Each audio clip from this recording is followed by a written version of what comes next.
Mapagpalang umaga po sa ating lahat at welcome po sa ating online morning devotion. Ang ating scripture po or ang ating devotion ngayong umaga ay matatagpuan po sa Genesis chapter 37 verse 12 to 28. So, babasahin ko ang ating scripture po ngayong umaga sa NIV version at babasahin ko lang po ang ating key verse for this morning. So, ang ating key verse ay matatagpuan po sa Genesis chapter 37 verse 28. At ito po ang nakasulat po. So when the Midianite merchant came by, his brother pulled Joseph up out of the cistern and told him for 20 shekels of silver to the Ishmaelites who took him to Egypt. Yan. So, ang ating scripture, ang ating devotion, or ang mensahe po ng ating devotion sa Genesis chapter 37, verse 12 to 28, it is the story of Joseph, diba? So, ang Genesis chapter 37, or ang scripture na binasa po natin, ay nagsasalaysay ng isang sa pinaka malungkot na bahagi ng buhay po ni Joseph. Yan, inutusan siya ng kanyang ama na puntahan ng kanyang mga kapatid, di ba, upang tignan ang kanilang kalagayan bilang isang masunuring anak, di ba? Sumunod siya sa kanyang ama, di ba? Agad siyang sumunod kahit malayo ang kanyang lalakbayin. Ngunit nang makita niya ang kanyang mga kapatid, di ba, hindi siya sinalubong na may pagmamahal, 'di ba? Sa halip dahil sa inggit, 'di ba?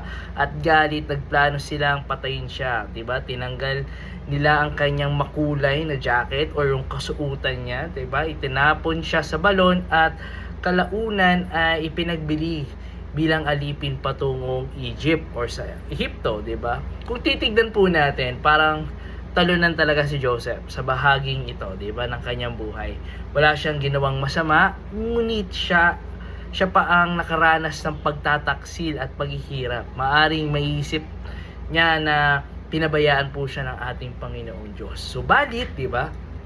Alam natin ang kabuuan na kwento, 'di ba? Ang pangyayaring ito ay tila trahedya, ay bahagi pala ng mas malaking plano ng buhay ni Joseph, 'di ba? Plano ng ating Panginoon sa kanya, 'di ba? Ang Egypt kasi ay naging lugar ng kanyang pagkaalipin at siya ring ay magiging lugar ng kanyang pag-angat sa buhay niya. Ang balon ay hindi naging katapusan, 'di ba, ng kanyang buhay, 'di ba? Kung babasahin mo, parang nasa balon 'di ba? Malalim ang balon. Ganun din. Napunta siya sa malalim na buhay, 'di ba? Kumbaga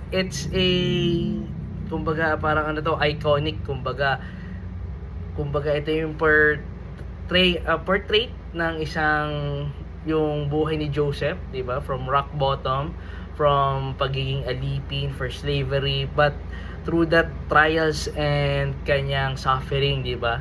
Napagdaanan niya to at napagtagumpayan. At hindi agad-agad 'yun eh. Kumbaga sa story ni Joseph kasi medyo tumagal siya, naging parang siguro more than 20 or 30 years siya sa Egypt, 'di ba? Bago siya bumalik. Ayan. So, madalas ganito rin ang ating karanasan, 'di ba? May mga pagkakataon na hindi natin naiintindihan kung bakit may mga taong nananakit, 'di ba, nangiiwan or nagtataksil, 'di ba, sa atin, or may pangyayari na parang hindi patas, 'di ba? Ngunit ang Diyos ay may kakayahang gamitin na maging ang masakit na karanasan ay para sa kanyang mabuting layunin, di ba? Hindi man natin makita ang plano po ng ating Panginoon, di ba, ang ating Diyos, maari tayong magtiwala na siya ay gumagawa sa likod ng mga pangyayari. Ang ginawa ng mga kapatid ni Joseph, di ba, ay masama, ngunit hindi nila napigilan ang plano ng Diyos para sa kanyang buhay. So, what the lesson that we've learned sa message or sa scripture na binasa po natin? Number 1 po, ang pagsunod sa Diyos ay hindi garantiya ng buhay na walang problema. Tandaan po natin, sa buhay ni Joseph ay sumusunod lamang sa utos ng kanyang ama, ngunit nakaranas pa rin siya na matinding pagsubok, di ba, sa kanyang buhay. Pangalawa, ang inggit ay maaaring magdala ng kasalanan, di ba, at pagwasak ng relasyon. So ulitin natin ang inggit ay maaaring magdala ng kasalanan at pagwasak ng relasyon. Ang galit kasi ay inggit ng mga kapatid ni Joseph. Ang nagtulak sa kanila upang gumawa ng masama. Ang Diyos, okay tandaan po natin So, pangatlo po, ang Diyos ay may plano kahit sa gitna ng ating paghihirap. Okay. So, ang balon kasi ay pagkakaalipin ni Joseph ay hindi aksidente yung mga nangyari sa kanya. Ginamit po ito ng Diyos para may mas malaking layunin sa kanyang buhay. Ayan. Pang-apat, so walang makakapigil sa layunin ng Diyos para sa ating buhay. Ulitin ko walang makakapigil sa layunin ng Diyos para sa ating buhay. Maaring hadlangan tayo ng tao, ngunit hindi nila mapipigilan ang plano po ng ating Panginoon sa ating mga buhay, di ba? Kung tayo ay mananatiling tapat po sa Kanya. So, ang kwento po kasi ni Joseph, yan, ay paalaala or reminder sa atin kasalukuyang sitwasyon ay hindi ang huling kabanata ng ating buhay. Kahit may pagtataksil, kabiguan, or paghihirap po, ang Diyos ay patuloy na kumikilos po sa ating buhay.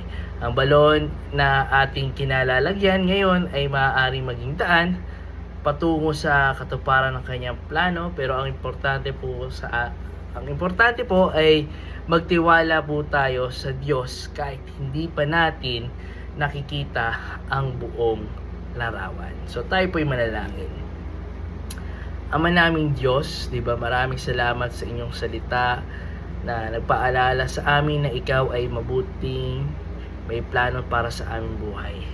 Tulad po ni Joseph na may mga pagkakataon nakaranas kami na sakit, pagtataksil, at mga pagsubok na hindi namin maintindihan, Lord God. Tulungan niyo po kami na magtiwala sa inyo kahit mahirap ang aming sitwasyon. Panginoon, alisin mo ang anumang inggit, galit, or puot sa aming puso, Panginoon. Turuan mo kaming magmahal at magpatawad. Bigyan niyo po kami ng pananampalataya na maniniwala na ikaw ang gumagawa na mabuti kahit ang mga pangyayaring tila masama sa aming paningin, Lord God. Lord, ito po ang samot-dalangin po namin sa matamis na pangalan ni Jesus. Amen at Amen. Muli po, God bless us all sa atin lahat.